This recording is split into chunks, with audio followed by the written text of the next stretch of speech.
Lep pozdrav vsem. Jaz se najprej opravičujem vsem mojim predhodnikom, ker jih nisem moral poslušati, ampak smo pa imeli 3 sestanke in vsi 3 tudi na temo kolesarjenja danes. Tako da dejstvo je, da poskušamo nekaj reševati, pač ali na ravni projektov ali na ravni strateških zadev, tudi na nacionalni ravni. Moje ime je Gregor Steklačič, jaz mislim, da večina, ki ste tudi danes tukaj, ste se že kdaj lahko srečali z menoj.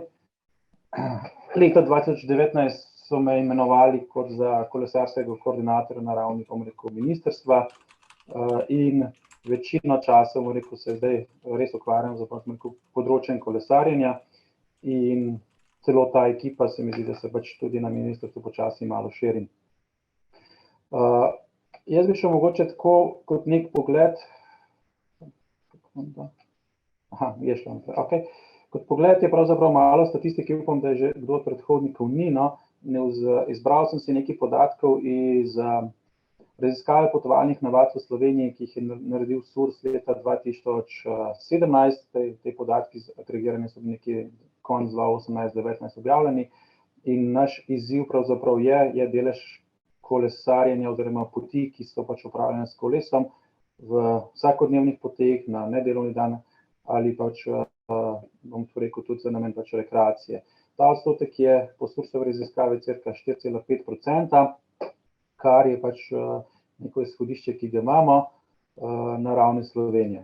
Zdaj, Ljubljana je dejstvo, da je pač vodilna v Sloveniji, leta 2013 je bil ta delež 11,1%, zdaj v zadnjih letih se govori, da se bliža številki pač 20%. Na drugi strani je Maribor naredil potovalne navade oziroma raziskavo potovalnih navad za svoj CPS leta 2016, kjer je bilo pač delež teh poti 8,5%. No.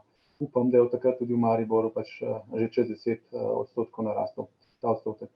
Malo za primerjavo, ker govorimo tudi o urbani mobilnosti, sem iz CPS-jev, ki so bili pač delani leta 2017, večino njih, no, sem izluščil zgolj 3 prometne načine. Ne.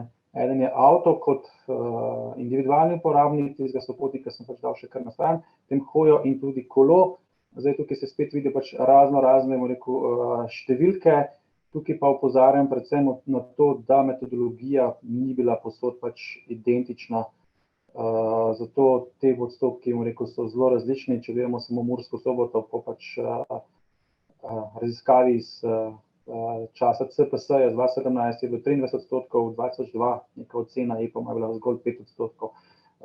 Ne morem trditi, da bi to res bil zelo zanesljiv podatek. No, tako da, tukaj pridemo pač do tega prvega izziva, ki ga imamo, da po mestih podatkov relevantnih, res relevantnih žal pač nimamo in so vsi neki približki, tisto, kar sem prej pokazal, Ljubljano, Maribor in pač SURS-ova raziskava je nekaj, kar bi lahko bilo verodostojnega. Ostala mesta, bom rekel, so pač zelo skopa podatki, kar jih imamo. Še nekaj stvari, ki so tukaj zelo pomembne, zakaj se pravzaprav uporablja kolo. Mene se opravičujem, da so grafi v angleščini, ampak nisem uspel prevesti v tokratnem času, mislim, da noben ne bo imel težav z razumevanjem. Mene najbolj zaskrbljujoč, oziroma bom rekel podatek, ki sicer je okej, ampak da se največ poti s kolesom naredi v pač prostem času, to pomeni kot rekreacija oziroma kot šport. Šele potem pridejo pač vsi drugi načini poti oziroma pač nameni poti, za katere pravzaprav potujemo, in delo recimo pač je pravzaprav pod povprečjem ali pač recimo pač za poslovne poti pa enostavno ni bilo pač statistično zaznano, da bi kdorkoli uporabljal kolo, glede na pač numerus, ki ga je SURS imel. Na drugi strani spet zelo podoben graf, vendar če razdelimo vse te poti na 100%, pridemo, da jih je pač 38 pač v prostem času, pa 27% pač je tistih, ki jih upravimo pač za pot na delo. Če damo še šolo 5%, samo 22% poti je upravljenih, bom rekel, teh dnevnih migracij na delo in šolo, potem je 16 dodatnih je za pač recimo neko nakupovanje, pač osebni pot, recimo kakšni obiski je pa 9%. No. Tako zelo zanimiv je pač vpogled, ki vidimo, zakaj pravzaprav sploh v Sloveniji uporabljamo kolo. Potem imam pa tukaj še pravzaprav pač te opravljene razdalje, iz katerega vidimo, do katerih kilometrov je opravljenih največ poti. To zdaj imamo podatki za Maribor iz tiste njihove raziskave. Največ poti s kolesom je opravljenih pravzaprav pač od 1 do 3 kilometrov, oziroma pač od 0 do 3 kilometrov, potem tam do 6 je še nekako, potem pač pa zelo drastično pade. Če to malo primerjamo z pač analizo na ravni Slovenije, vidimo, da gre zelo podobno. Je pa tam en mali skok, ne, med 20 in 30, to so torej tiste poti, ki so za rekreacijo pač namenjene. Od 15 do 19 jih pravzaprav pač sploh ni. Tako da to so eni zelo zanimivi pač taki podatki, da pridemo do tega, zakaj kolo imamo in za kakšne namene ga pravzaprav uporabljamo. Eno dejstvo je, ki smo ga pač zdaj zaznali, že leta 2005 je bila v Sloveniji pač pripravljena kot nek strateški dokument, sicer ki ni bil nikoli sprejet formalno, skrbi pa me, da pravzaprav tudi pač potem ni bil nekako implementiran, ne. Bila je kot neka nacionalna strategija za razvoj državnega kolesarskega omrežja in dejstvo je, da v preteklosti, bom rekel, vsaj do leta 2015 je bilo to precej zapostavljeno, zdaj v zadnjih letih bomo pač kasneje videli, da to, mislim, da se zelo spodbuja in je tudi drastičen porast sredstev, ki se temu namenjajo, tudi kadrov, ki se temu namenjajo, ampak recimo od leta 2005 pa do 2015 je bilo pa zelo malo, bom rekel, investiranega oziroma skoraj da nič. Drugo dejstvo je, to je neka podatek o stanju kolesarske infrastrukture, ločene kolesarske infrastrukture v Sloveniji, ki je bilo narejeno leta 2017, in da smo minimalne dokumente naredili še malo kasneje.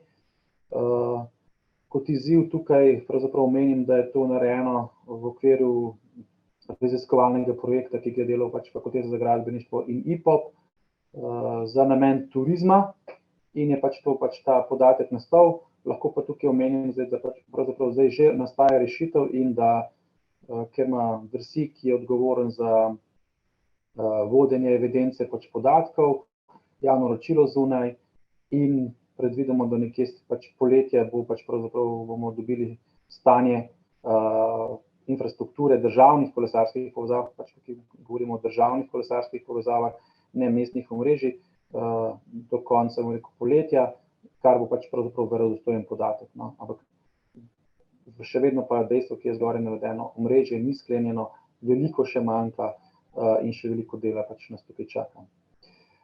To ni zgolj samo zunaj, bom rekel, naselij, mestnih naselij, če pogledamo tukaj Ljubljano, imamo tudi primer pač najlažje, ker imajo to na internetu objavljeno.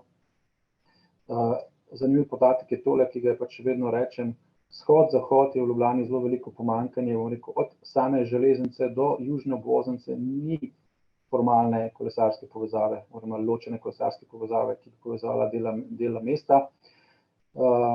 Je pa tukaj ena sreča, da imamo zdaj na dogovor za razvoj regij en projekt, ki pravzaprav gradi kolesarko na celotni Črnovaški in Ižanki, kar pomeni, ta južni del se bo uspešno uspel priključiti v center mesta, s tem, da v samem centru mesta imamo peš cono, po kateri je sicer dovoljeno kolesariti, ne.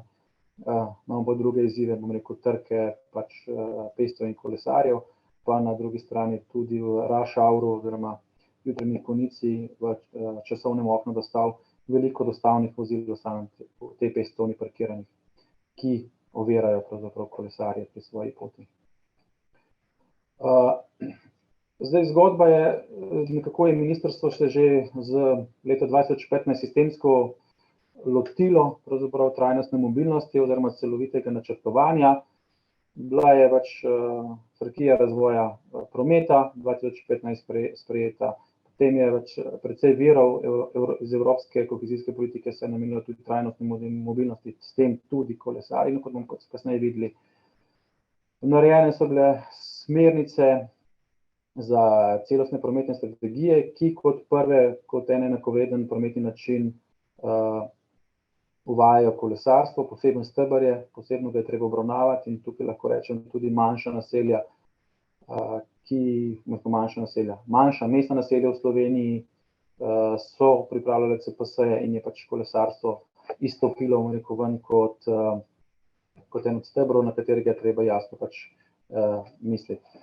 Potem smo 2017 izdali smernice za umeščanje kolesarske infrastrukture v urbanih naseljih, kjer je ključen mogoče podatek, da smo želeli ozaveščati lokalne skupnosti predvsem o tem, da ko umeščajo kolesarsko infrastrukturo, da najdejo neko smiselno povezavo od točke A do točke B, da ne naredijo samo enega odseka, ampak vedno razmišljajo malce potezi, zakaj sploh ta del kolesarke gradijo.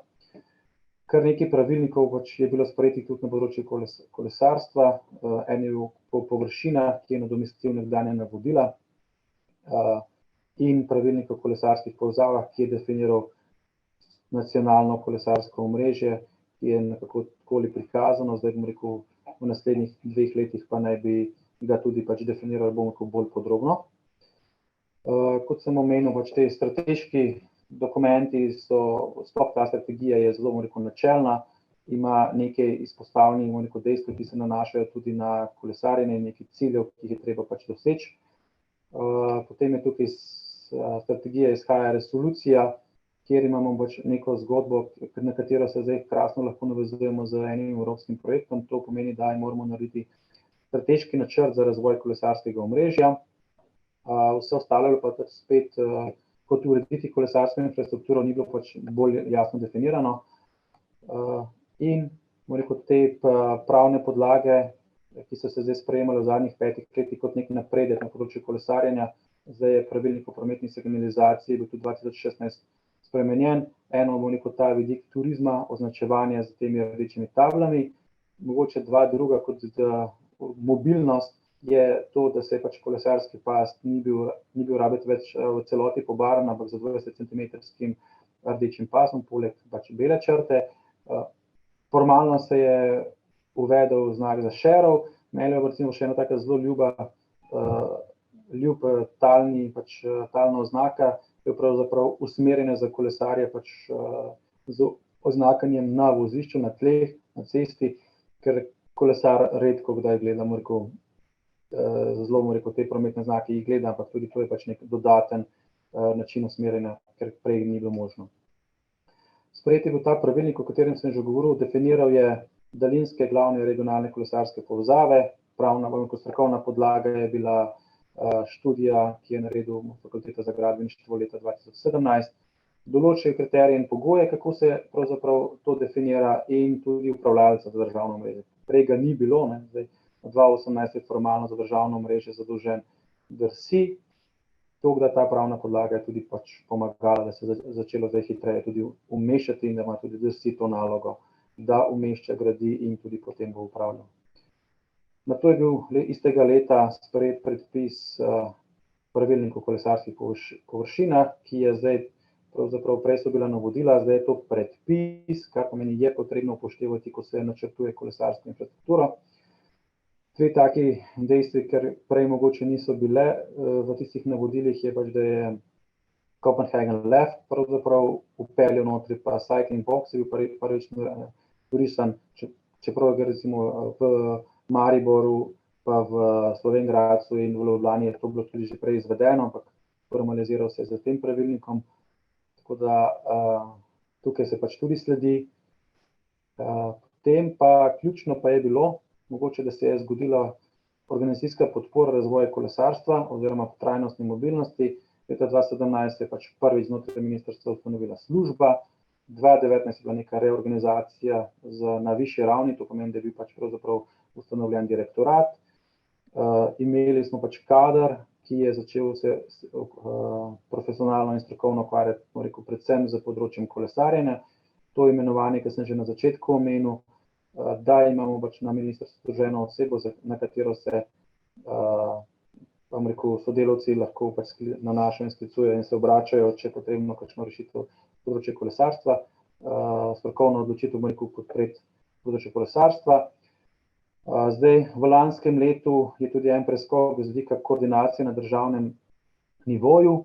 Ustanovil se je Nacionalni koordinacijski center za Eurovelo, ki ima 10 članov, poleg našega ministrstva še direkcijo, Ministrstvo za gospodarski razvoj, ki vključuje tudi turizem, Slovensko turistično organizacijo, Združenje regionalno razvojnih agencij, Združenje Slovenija Outdoor, ki pokriva aktivni turizem v Sloveniji, Slovenske železniške potniški promet, Slovensko kolesarsko mrežo, Kolesarsko zvezo Slovenije in Planinsko zvezo Slovenije, ki imata tudi to področje kolesarstva pokrivata. Zdaj v zadnjem obdobju pa ravno kar, ker v okviru tega Danube Cycle Plans projekta se bo pripravljal ta strateški načrt za razvoj kolesarstva, se ustanavlja oziroma se pripravlja vladno gradivo za to, da ustanovimo medresorsko skupino, ki bo pripravljala to strategijo, na drugi ravni pa tudi, da bi potem jasno se zavezali in naredili, ker kolesarstvo ni samo infrastruktura, je tudi vpliv na okolje, vpliv na zdravje, vpliv tudi na prostor z nekimi umestitvami, in tukaj vidimo da je potrebno medresorsko sodelovanje, da bomo imeli neko strategijo, strateški načrt, ki bo izpolnjeval zahteve vseh resorjev. Prej sem omenil Nacionalni koordinacijski center, katerega namen je, da sodelujemo pri razvoju kolesarskih povezav, niti ne samo daljinskih povezav. Na drugi strani je tudi, ker je vključen tudi ta turistični sektor, je razvoj turizma s področja kolesarjenja. In tudi zdaj, mi smo se znotraj samega NKC organizirali tako, da so 3 podskupine, ki se bolj striktno ukvarjajo, smiselno ukvarjajo z vsebinami, ki se dotikajo njihovih resorjev oziroma njihovih aktivnosti. To so te 3, ki so tukaj naštete. Zdaj na infrastrukturi smo že imeli neke sestanke in poskušamo neke dokumente in upeljati, ki bi potem pomagali pri bodočem razvoju infrastrukture. Zakonodajne pobude je nekaj, kar je tekoča stvar in kot ministrstvo redno dajemo neke pripombe na predloge sprememb zakonov oziroma tudi na same zakone, čeprav niso v postopku spreminjanja. Potem je pa še tam razvoj storitev oziroma turistični del s tem upravljen, ki skrbi za promocijo in razvoj storitev. Tudi so že bili aktivni in so imeli neke interne stanke. Predstavil bi tukaj zelo na kratko še, kot ministrstvo se je vključilo v projekt Danube Cycle Plans. Zdaj poslovili smo to kot kolesarska strategija v Podonavju, ker je to projekt na območju Podonavja. 9 držav je vključenih, Avstrijci so vodilni partner. Razlog pa je pravzaprav bilo to, da ker je rezultat tega je strateški načrt, da mi tega dokumenta pravzaprav veljavnega nimamo, smo pristopili k tem projektu. Na drugi strani smo pa zdaj ugotovili, predvsem pri tem, ker imamo okrepljeno financiranje kolesarske infrastrukture, da nam manjkajo pravzaprav prioritete, kam bo potrebno najprej investirati, glede na budžet oziroma zneske, ki so namenjeni kolesarstvu. V okviru projekta so se že tudi določeni interni dokumenti pripravili, ki bojo služili, nam v pomoč oziroma partnerjem na projektu, iz drugih držav tudi pomoč. Ključno je to, kar sem prej omenil, ključni rezultati je, da se bo do konca leta 2022 predvidoma pripravil predlog strateškega načrta oziroma nekega strateškega dokumenta, ki bo določil neke prioritete, malo bolj natančno kot celovite strategije za razvoj prometa. Predvidevamo 2 strokovni delavnici, tukaj vidimo, da je kar precejšnjo pomanjkanje pri celotnem nivoju od občinske ravni, ki umešča neke kolesarske infrastrukture v samih mestih, do projektantov, tudi za odločevalce si zelo želimo, da bi imeli možnost, da se udeležijo. Pa naslednje leto se predvideva kot nacionalna kolesarska konferenca, ki bo recimo nekaj enodnevni, dvodnevni dogodek na ravni države. Omenim še pravzaprav kot dejstvo, ki se je zgodilo, brez sredstev ne bi bilo sprememb verjetno in celovito evropska kohezijska politika, ki je bila nek motivator, da se je tudi področje kolesarstva začelo precej razvijati, je bila načeloma razdeljena na to, da smo imeli najprej izdelavo celostnih prometnih strategij leta 2015 in potem so se na ukrepe, ki se jih določili, vezali tudi javni razpisi in povabila, s katerimi se financirajo infrastrukturo tudi za kolesarje med drugim. Kaj smo financirali, kaj je predvideno, da se bo še financiralo in ocena sredstev, koliko naj bi šlo od 2014 do 2020, oziroma ker je perspektiva se izvaja do konca leta 2023, koliko se ne bi financiralo v neko kolesarsko infrastrukturo. Vidimo, da je pač preko 160 milijonov, to so zdaj zelo aktualne številke in najbolj aktualna je seveda, bom rekel, ta najvišja na dogovor za razvoj regij, kjer je bil, lahko zdaj pač mogoče s ponosom povem, da je bilo prijavljenih 72 projektov, od katerih je bilo 71 že oddanih na SVRK. SVRK je organ, ki potrjuje, bom rekel, tudi potem na koncu te projekte kot končni potrjevalec. Smo dali 71 projektov, kjer se ocenjuje skoraj 500 km kolesarskih povezav, kolikor bo vse potrjeno, da se izgradi do leta 2023, dodatnih kolesarskih povezav k obstoječemu omrežju. Tukaj imam mogoče še eno primerjavo, to je tista enaka podlaga, ki smo prej imeli glede na stanje omrežja. To zelene črtice so pravzaprav omrežje, ki je obstoječe omrežje. Če dodamo na to dogovor za razvoj regij, so vse te rdeče dodatne črte, tudi modre, pač to je del, ki se vodi po lokalnih cestah. Pridemo pač do tistih nekih ocenjenih 500 km dodatnih in to so pač projekti, ki so vključeni in oddani naprej zdaj v potrditev. Naprošen sem bil, da mogoče še, da gremo mogoče res malce bolj v ta del, ko govorimo o izobraževanju, ker namen današnjega srečanja je izobraževanje. Izpostavil bi mogoče v tej zadnjem obdobju nekaj dobrih praks, ki smo jih zasledili tukaj znotraj. Seveda jih je še več, ampak sem poskušal 3 ali 4 različne izluščiti. Prva je Velenje, ki je z svojimi CTN projekti, ki so jih izvajali tudi v okviru javnega razpisa za ukrepe trajnostne mobilnosti in tudi DRR, ki se sestavlja tako celotno sliko, kako bomo zgradili celotno omrežje. V Velenju narejen bo nek tak celovit sistemski pristop, gradili so pač, od kolesarnic do infrastrukture. Ključno pa se meni pri tem projektu zdi, mislim, da noben drug projekt nima tako zelo poudarjenega tega, je promocija kolesarjenja, za namen mobilnosti na ravni, mesta ali občine. To moram reči, da pri njih res izstopa in da je lahko res en zgleden primer. Tudi Katarina je kasneje na samem panelu in mislim, da bo lahko kaj več o tem celo povedala. Na drugi strani imamo recimo dobro prakso v okviru dogovora za razvoj regij, oziroma tukaj niti ni dogovor za razvoj regij, je samo mehanizem. Ključno je, da so imeli že na ravni razvojne agencije že v preteklosti koordinatorje, ki je koordiniral razvoj kolesarstva in državnih kolesarskih povezav in tudi so vzpostavili regionalni sistem izposoje koles. Rezultat je pravzaprav sledeč, da je v okviru dogovorov so tiste, kolesarske povezave, ki so rdeče obarvane. Pravzaprav tukaj so še 2 dodatni, ki so tudi pač projektirani in se bojo šli slej ko prej v izvedbo. Na drugi strani so pa te pike, ki so se zdaj pač pokazale, če so pa regionalni sistemi izposoje koles, kar pomeni, da se lahko v Žalcu sposodiš kolo, greš v Celje in ga pač pustiš v Celju. To pomeni, medmestna mobilnost je tukaj že omogočena.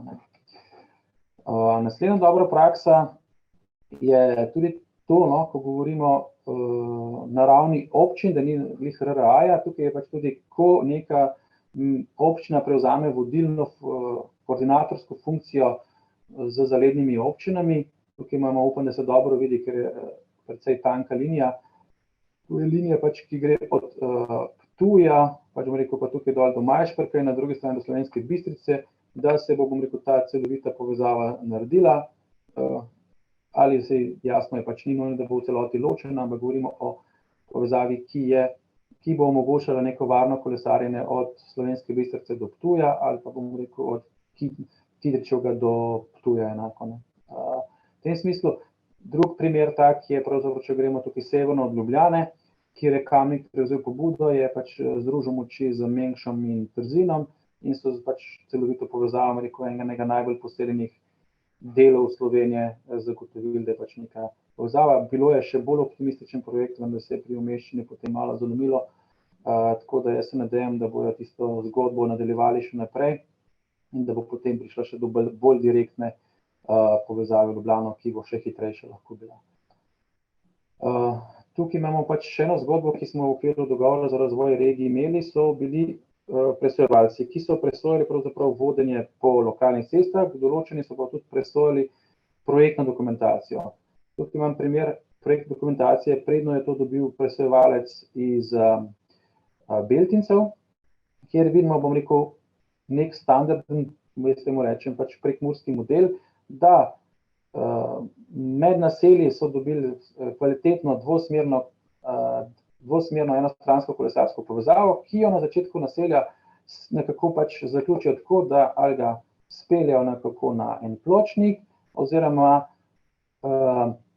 ga pač brez, sem rekel, nekih formalnih oziroma tudi skladno s predpisi ne spustijo, nazaj na cesto.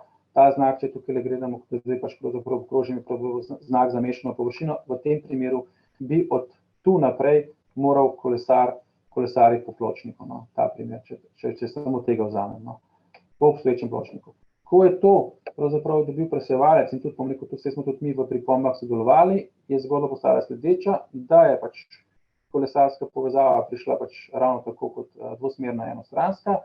Čez Ločilni otok, ki so ga že prej načrtovali, je bil pač zagotovljen malo bolj varen prehod za kolesarja. Ključno, kar se pa meni zdelo, kar do zdaj v Prekmurju ni bila neka praksa, da so znotraj naselja, bom rekel, zbrisali sredinsko črto in so zarisali pomožni kolesarski pas čez celo naselje. Na koncu naselja pa je spet pač prišlo v kolesarsko stezo ob drugo. Tukaj, ker so dodatne stvari, so omejitev prometa, bom rekel, omejitve dodatne, ni bilo pač 50, ampak je šlo na 30, znižala se je hitrost, dodatni ukrepi, umirjena so bili tukaj izvedeni kot z vidika projekta, zelo smo rekel, neka solidna rešitev, ki je zagotavljala povezljivost bolj varno kot tisto, ko smo prej videli od točke A do točke B. To je začetek naselja pač Melinci. Dodatno dobra praksa je gradnja kolesarnic na železnicah, na železniških postajah. Z leta 2017 je bila prva ideja, da morajo v Ljubljani pa res slaba kvaliteta tistih kolesarnic, da je to potrebno pač razviti in izboljšati. Dobili so pač neko dodatno in pokrito z bolj primernimi stojali, video nadzorovano kolesarnico. Tukaj je tudi eno zelo zanimivo, pač tudi ni samo na tem delu kolesarnic, ampak je na več delih so postavljena dodatna kolesarska stojala, tako da se je iz dobrih 100, mislim, da se skoraj na 300 parkirnih mestih kolesa v tistem rešilo. Tukaj imamo, bom rekel, tudi primer, če rečemo, zdaj postavlja se tudi stojalo za servis. Ta tukaj, ki ga pa zdaj tukaj kažem, to je pa na neki manjši železniški postaji, kjer pomeni kot napajalno, bom rekel, za samo železnico, no. Tudi novi vlaki, ki se zdaj dobavljajo, določeni so jasno že dobavljeni, omogočajo prevoz koles, nivojski dostop je. In ta slika je pa tista, ki sem rekel, levo spodaj, pa tista z današnjega jutra, no, pač kako je, in sem vesel, da lahko imam to srečo, da zdaj koristim nov vlak, ker je res lažje kolo pač gonest, kot ga je bilo prej na tistega kanarčka rumenega.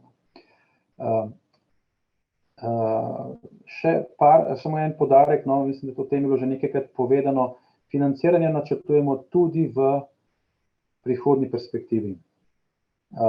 Zdaj, ker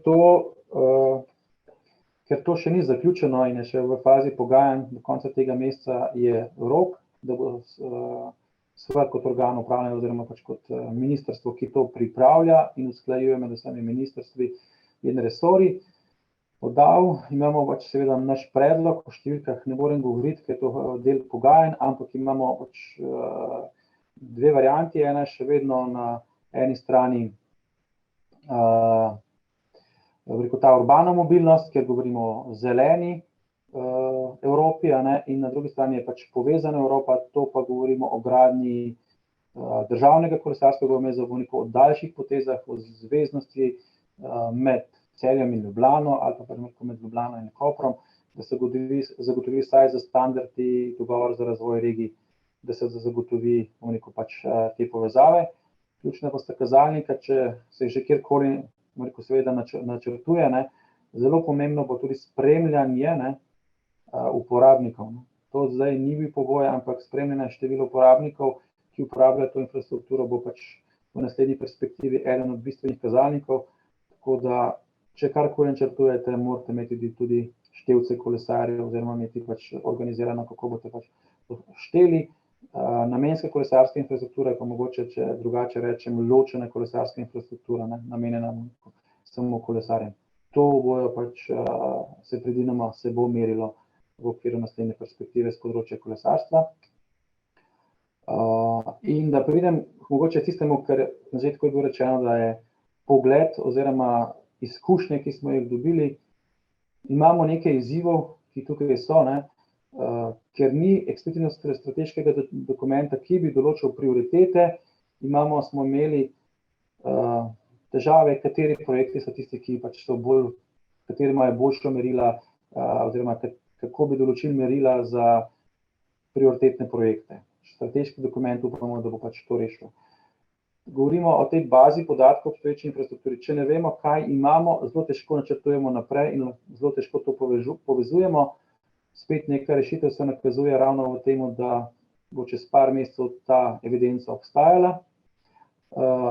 En ključen z vidika trajnostne mobilnosti je pa tudi to, da ni sistematičnega spremljanja potovalnih navad. Kot smo rekli, raziskava SURS-a iz 2017 je bila prva, predvidena je bila tudi v letu 2020 in 2021 tudi pač ponovitev te raziskave, vendar zaradi situacije s COVID-om, ki je popolnoma porušil potovalne navade naše, pravzaprav tudi število poti in vse to se zdaj odlaša, da se tudi tukaj zadeve malo normalizirajo. Jaz mislim, da vsekakor je porast odstotka kolesarstva je, največji izgubi je pa javni potniški promet, no, ampak bomo videli, ko bo res raziskava narejena. Na projektnem delu smo pa videli, koliko gremo v malo večje projekte, teh projektov pravzaprav ni in ne obstajajo, da bi bili skladno z našimi željami in smernicami že pripravljeni, tako izvedljivi. Dostikrat se zgodi, ko pride ven razpis, se začne projektirati, potem pa na dogovor za razvoj regije je bila izkušnja, da je 2 leti pa pol od prvih, oziroma 3 leta pravzaprav zdaj od prvih podpisanih dogovorov in smo imeli zdaj v zadnjem mesecu res časovno stisko, predvsem pač upravičenci, ne tudi mi na koncu posledično, s tem, da smo sestavili popolne vloge. Želim opozoriti, da 2 leti pa pol ali 3 včasih ni dovolj, da bi rešil vse zahteve, ki jih imajo soglasodajalci, na drugi strani pa, da bi rešil vsa lastniška razmerja in pridobil vsa zemljišča. To so 2 ključna pogoja, pri katerih se dotika, in dokler rešeš črto na zemljevid, je zelo enostavno, ko pa to umestiš v prostor in med lastnike, pa pridemo do veliko izzivov. Zato je tukaj nek napotek, potrebno je razmišljati že vnaprej, kako, kaj si želite financirati in iti pač čim prej v projektiranje teh zgodb in da gremo naprej. Imamo tudi zdaj že nekaj krog vprašanj, se je nabralo, Gregor. Okay. Tako da... Mislim, da tale gremo k zadnjemu, še en slajd je pol, pa bi pol zaključil, a lahko tako? Seveda. Ja, ok. Jaz bi tukaj zelo poudaril to, da pričakovanja naša včasih so bila celo večja, ne? Da se bojo bolj bistvene spremembe pač dogajale z vidika sprememb potovalnih navad, ampak ugotavljamo, da tudi na ravni občine, predvsem verjetno odločevalcev na ravni občin še ni toliko močne volje, da bi odvzemali normative oziroma prostor, ki ga namenjamo motoriziranemu prometu oziroma osebnemu motoriziranemu prometu. Zelo redki so svetli primeri, slovensko v Ljubljani smo že stokrat omenili, Koroška je bila lansko leto v Mariboru zaprta, zdaj sem jaz zelo spodbudno novico videl, da je tudi Kočevje zaprlo, samo mestno središče, tako da počasi to gre, ampak to je res en tak korak, ki ga vidimo, ampak se izven mestnih središč se pa to bistveno ne širi.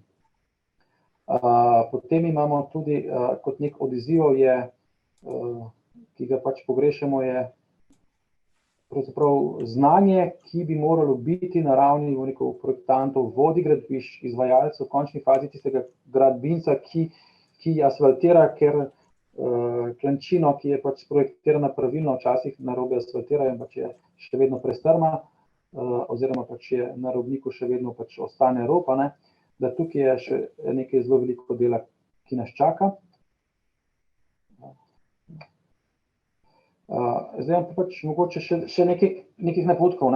To sem si sposodil od ena zgodba, ki mi je zelo všečna. Kako bomo to spremenili? Pač vprašanje, ki ga se zastavlja pač, v prometnih modelih, kako čim več avtomobilov spraviti od točke A do točke B. Jasno, če šteješ samo avtomobile, je dodaten pas tisti, ki bo pač rešil zadevo. Če pa razmišljaš o tem, kako boš upravljal promet, jaz temu pravim, kako boš pravzaprav z različnimi prometnimi načini čim več ljudi iz točke A v točko B. Tukaj vidimo, da takoj, da če gledamo primerjavo, ki so naredili Danci, je v eni uri 1300 vozil, pa 5900 oseb lahko gre na kolesu na istem prostoru. Kar pomeni, ko boste rabili prepričevati svoje odločevalce, je to ena od stvari, ker če rečemo, da ni prostora, je potrebno pač priti do te točke. Tukaj zdaj zelo rad pokažem to zgodbo, ki jo imam, če grem bliže pogledati. Ključno je, leta 1965 je križišče do Dunajske in Masarykove in Tivolske imelo razvrstilne pasove za kolesarje, pa manj pasov za avtomobile. Zdaj v zadnji stadiji smo dobili dodaten pas za avtomobile, pa razvrstilnih pasov ni, pa še bypasse smo dobili. Moje vprašanje je, kdaj bo prišlo res do te redistribucije prostora tudi izven mestnega središča, ko bomo odvzemali prostor avtomobilom in ga dajali trajnostnim oblikam mobilnosti. Tukaj imamo še zgodbo, kako je že prej slišal čisto na koncu Leo, to je nizozemski model. Če imamo stanovanjsko cono, je to pač omejitev 30, pri Nizozemcih je to celo zelo dobro, jasno, z tlakovanjem ločeno. Tam, kjer je omejitev 30, je pač so ponavadi tiste zidaki, bricks, so po tleh in vedno je pač to mešana cona. Ko govorimo o nekih mestnih nivojih cest, so to pomeni, da imamo omejitev 50 ali pa recimo izven naselja 80, da se zagotovi ločeno infrastrukturo, track, to pomeni stezo ali pač pot, kjer pa so jasno avtoceste in to tam pa ni nobene infrastrukture, oziroma imaš čisto popolnoma ločene kolesarsko pot, ki bi bila vzporedna temu. In Nizozemci so se zelo v psihologijo voznikov poglabljali, kjer so rekli, 6 minut je človek pripravljen voziti 30 km/h. Pomeni pač maksimalno neko območje, ki je lahko omejeno za cono 30. Potem imamo 50, je to 9 minut, če bi pustiš tistih 80 ali oziroma več, je pa jasno pač časovno omejitev. In to je zelo taka enostavna pač logika.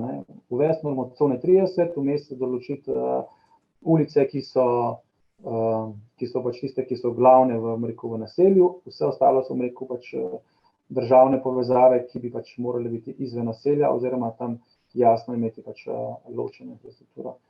Zdaj, en poskus, ki se je na tem področju zgodil v okviru Slovenije, verjetno je bil še kje drugje, je bil v okviru celostne prometne strategije Grossupla, se je določilo območja, kjer ne bi bila cona 30, in pa zelenimi poligoni označeno, v mestu jasno se vidi te glavne pač ceste, vendar do neke realizacije še ni prišlo, pa od tega zdaj mineva 4. leto. Tako da načrtovano je bilo, ni pa še zaključeno. Še en primer, ki ga zelo rad uporabim, je 2019, 2 leti nazaj smo imeli neko delavnico z področja kolesarstva, kjer je tole rumeno je bilo označeno, kako smo mi zdaj čedalje bolj kolesarska povezava. Na koncu smo pa dobili pač en dan, predno se pa je bilo pa to, da smo se pač tisti, jaz temu pravim srednja kolesarskih navdušencev, projektantov in vsem prilagodili temu, da bomo lahko parkirali z avtomobilom. Ne s kolesom, ni bilo recimo navodil, kako bi prišel ta s kolesom, ki lahko parkiraš, ali imaš sistem izposoje javnih koles, ampak ključno je, da tudi tisti, ki delajo na področju kolesarstva, še vedno najdejo rešitev, kako bi omogočali čim bolj prijetno vožnjo z avtomobilom na njihove delavnice. Drži, in Gregor, zdaj se bom na to celo navezal. Marko, ne vem, ali v klepetu predlagali, sprašuje, namreč zapisal je, ali ste kolesarski minister Slovenije, oziroma rekli ste koordinator, čeprav mogoče je to res odgovor na vse težave, ki jih skušamo reševati pri gradnji kolesarske infrastrukture, smo namreč bistveno bolj sramežljivi kot pri načrtovanju cest. Gregor, se bojim, da bo zmanjkalo časa za vprašanje, tako da vam dam še stavek ali dva, da zaključite, potem pa sledi odmor. Zadnji, zdaj pa res zadnji slajd, tiste 3 vmesne sem prej pozabil. Kaj ne rečem? Menim, da se je zgodil napredek, da imamo pač tudi zakonodaja, ki se deloma jasno prilagaja in izboljšuje. En tak nasvet je vedno bil, zakonodaja in zakonov se ne spreminja iz danes na jutri, tako da počasnimi koraki tudi v neke, upam, da bomo šli tudi v spremembo pravilnika o projektiranju, ki je eden od ključnih mogoče. Na drugi strani rečem, da se je kar veliko na urbanem kolesarjenju zgodilo z samim ozaveščanjem preko celostnih prometnih strategij in tudi vseh investicij, ki so zgodili. Vprašanje pa ki se mi vedno pojavlja, je pa to, ali bomo prišli do druge generacije razvoja infrastrukture, to je tisto, ki govorim, ali bomo začeli odvzemati prostor avtomobilov ali ne, in ali bomo tudi na ravni države in občin resno določili prioritete. Tako da, evo, mislim, da je to zaključni slajd.